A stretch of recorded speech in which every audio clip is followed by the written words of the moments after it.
Hi, I'm Linda Basson. Coming up next on Mixed Media, we'll profile renowned Sarasota architect Tim Seibert. Sometimes it has been said that architecture is frozen music, or maybe music is slushy architecture.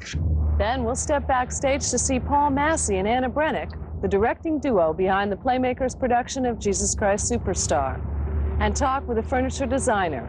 All this and more next on Mixed Media.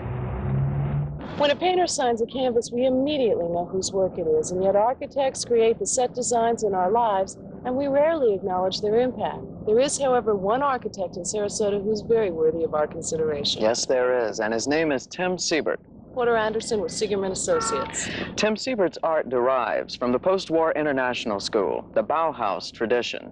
His study with such leaders as Victor Lundy and Paul Rudolph has led to the development of his own strong, austere geometry, which punctuates the skyline along Sarasota's coast. Sometimes it has been said that architecture is frozen music, or maybe music is slushy architecture.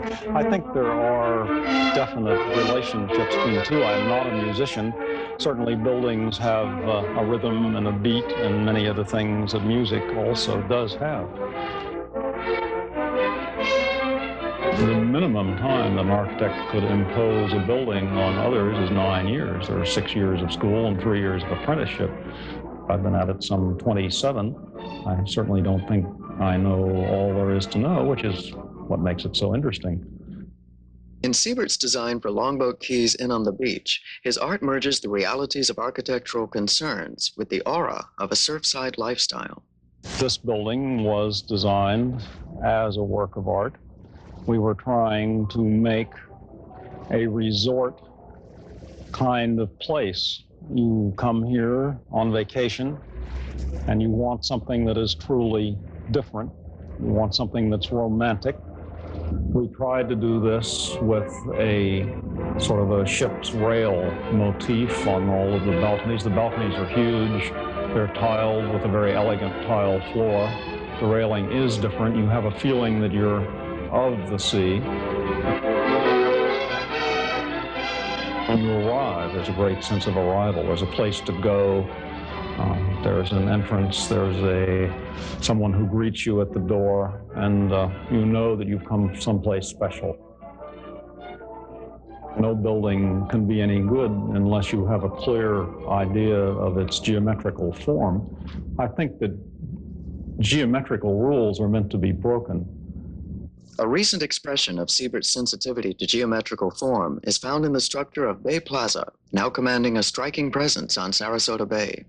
It's essentially a curved building with kind of a jagged plan, and it has, I think, clarity of geometrical concept.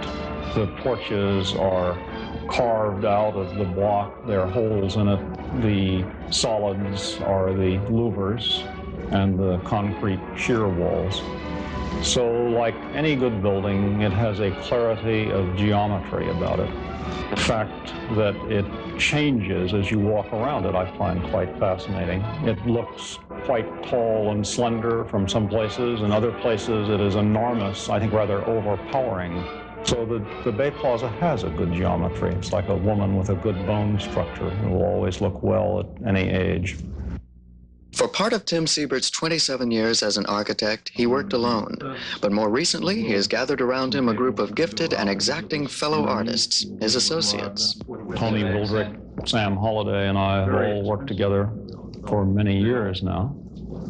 And we have become, I suppose, a sort of a think tank.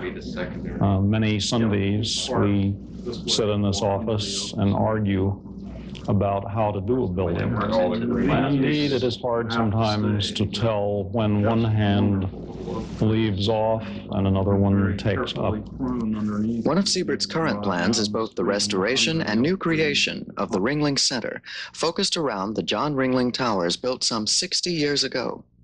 This little building here shows the old John Ringling Hotel as it would be remodeled.